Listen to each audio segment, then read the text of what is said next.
This is Democracy Now!, democracynow.org, The War and Peace Report. I'm Amy Goodman. We end today's show in Guatemala, where thousands took to the streets across the country Thursday for a massive national strike demanding the resignation of the right-wing president, Alejandro Giammattei, as well as other government officials. Major highways were blocked for hours as protesters marched through Guatemala City and in rural communities denouncing corruption, a worsening economic crisis, and the government's catastrophic mishandling of the pandemic. COVID-19 cases continue to skyrocket, with hospitals collapsing or on the verge. Meanwhile, less than 2% of the population of Guatemala has been vaccinated. The national strike was called by indigenous leaders who vowed they won't stop until there's radical change in Guatemala. This is indigenous rights defender Maria Calchol speaking Thursday from the region Alta Verapaz. We have been resisting, and we will continue to resist against these injustices that have indigenous communities on our knees. We will continue to protect our dignity, what our ancestors inherited to us, what our grandmothers and grandfathers inherited to us, those who have been disappeared, persecuted, and assassinated for over 500 years. And this is a student movement leader speaking from a roadblock in Guatemala City. We must learn that we, the students, have to be part of the change. The urban region has to learn from collectivity, because individuality is only going to make our situation worse. The national strike comes after recent mobilizations in response to the abrupt ousting last week of Guatemala's top anti-corruption prosecutor, Juan Francisco Sandoval, who was then forced to flee the country. He went over the border into El Salvador. The move also prompted the U.S. government to suspend some of its cooperation with Guatemala's Attorney General.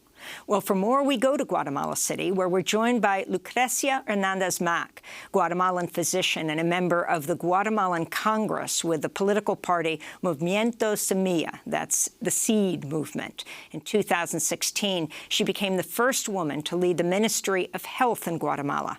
She's the daughter of the late Guatemalan anthropologist Myrna Mack, who was assassinated by U.S.-backed security forces in the early 90s. And in Totonicapán, Guatemala, we're joined by Andrea Echu, Mayan Quiche leader, journalist, and human rights defender. We welcome you both to Democracy Now! We're going to start with Congressmember Mack. Can you talk about the significance of this mass protest and what has prompted it? Well, we could say that this manifestations and demonstrations are sort of like the third chapter of our history in the fight against corruption that started in 2015. In 2015, we saw with the CICIG, the International Commission Against Impunity, we saw cases that revealed the participation of the vice president and the president involved in corruption. And we saw many demonstrations. We also had a strike, a national strike, that finally made the vice president and president to resign.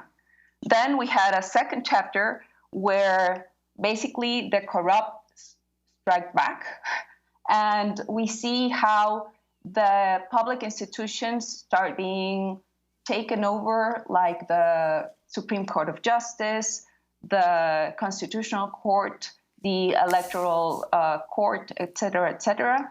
And finally, the FESI, Juan Francisco Sandoval, is ousted by the Attorney General. And this is basically the third chapter where people here in Guatemala are just outraged, and we go back into the streets and demand for the President Giammattei and the Attorney General to resign also. And what we see is that we are just fed up with corruption. If we continue to go this way, we basically have no public institutions free of corruption. So this is the moment where we have united political parties with social movements, with ancestral authorities, communities, rural communities, citizens from the urban areas, students, motor taxis, think tanks, NGOs, activists, everybody is coming together to say no more, we don't want this anymore. And interestingly enough, this is a movement that has been led by ancestral authorities. So we are basically saying we don't want this anymore. I want to bring Andrea Ishu into the conversation, Maya Quiche leader, journalist, human rights defender. You're in Western Guatemala. This was an indigenous-led mass protest. Can you talk about what's happening in your area, the significance of the indigenous leadership, and particularly describe the Guatemalan blockades, indigenous people taking to the streets and blocking the highways? Hello, thank you for this space. I think it's really important to say that, well, we always say it, that indigenous peoples have been mobilizing for more than 529 years against colonialism, corruption, and the pillage of our ancestral lands. The indigenous government of Totonicapán, where I came from, decided to call for these big mobilizations and to call to this national strike, reunited with other indigenous governments from all over the country, because we are tired how in the midst of the pandemic, the Guatemala government are stealing the money from the vaccines and militarizes the country.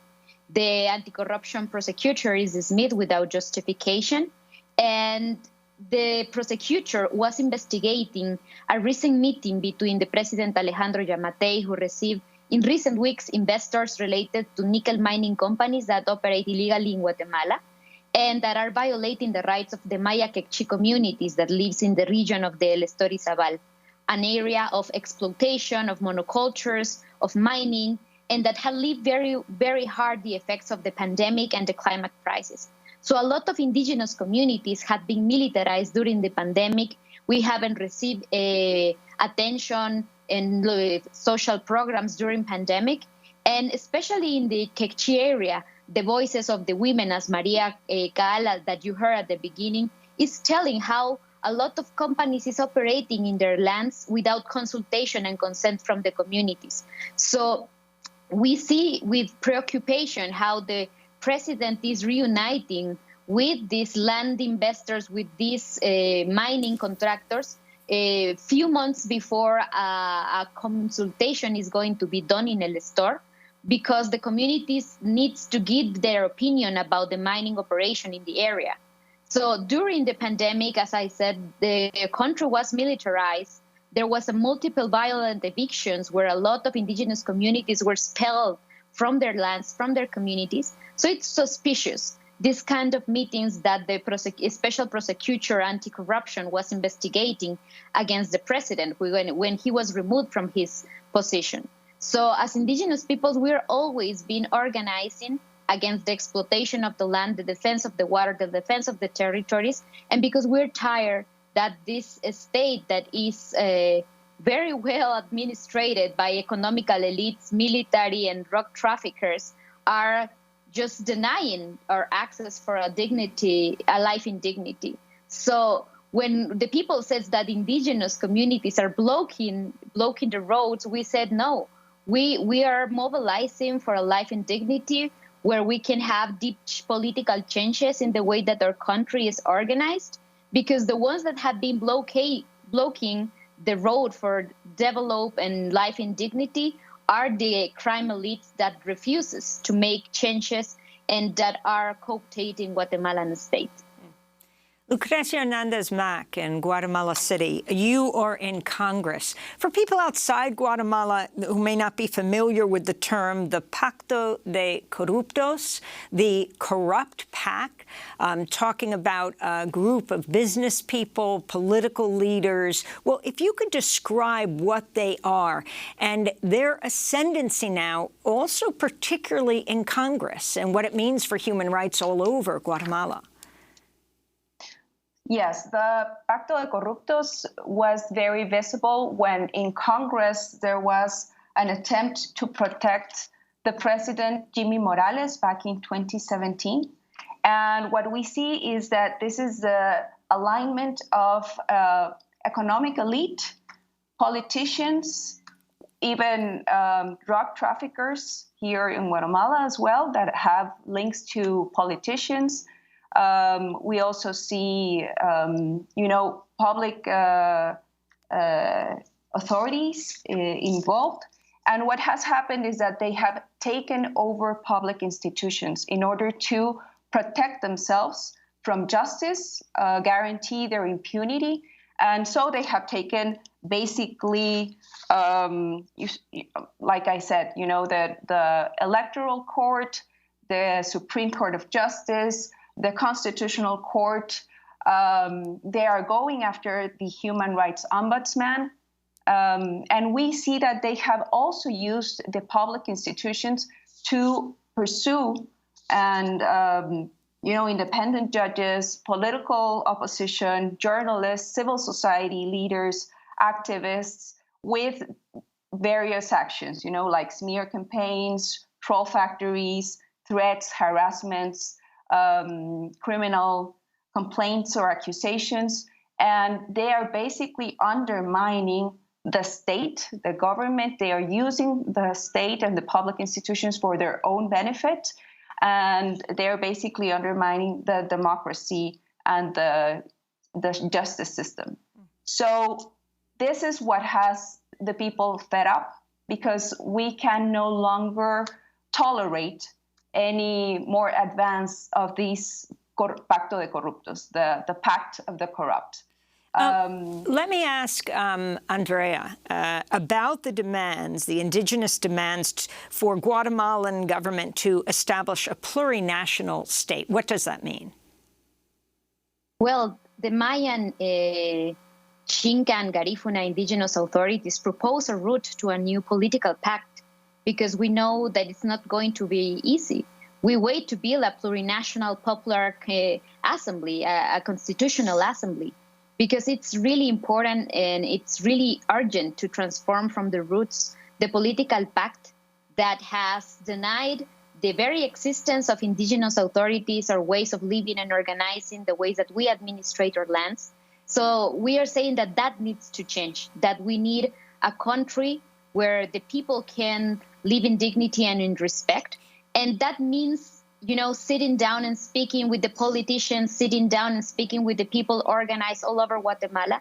So we know that it's going to be a path. It's going to be a long way to go to, but also it's an urgent thing that we need to keep doing. And because the crisis that we're living the conditions that we live in are ugly. And Lucretia Mack, in this last minute, you are the first woman Minister of Health of Guatemala before you became a Congress member. Describe the COVID situation right now. What we're seeing right now is the overlapping of the political crisis with the economic crisis and the health crisis. And the health crisis is not only a problem with the vaccines, with the vaccination. Like you said, we have less than 2% of our population vaccinated.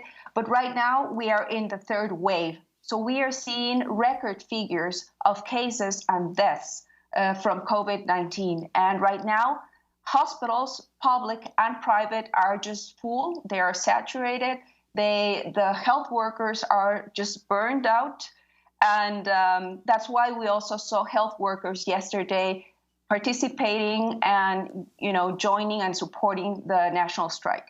So we are, and the government is very reluctant and resisting to take measures in order to control the pandemic. Well, I want to thank you both for being with us. We'll continue to follow the situation. Lucrecia Hernandez-Mack, member of the Guatemalan Congress, first woman health minister of Guatemala before she was a Congress member, and Andrea Ichu, Maya Quiche leader, journalist, and human rights defender, joining us from Western Guatemala.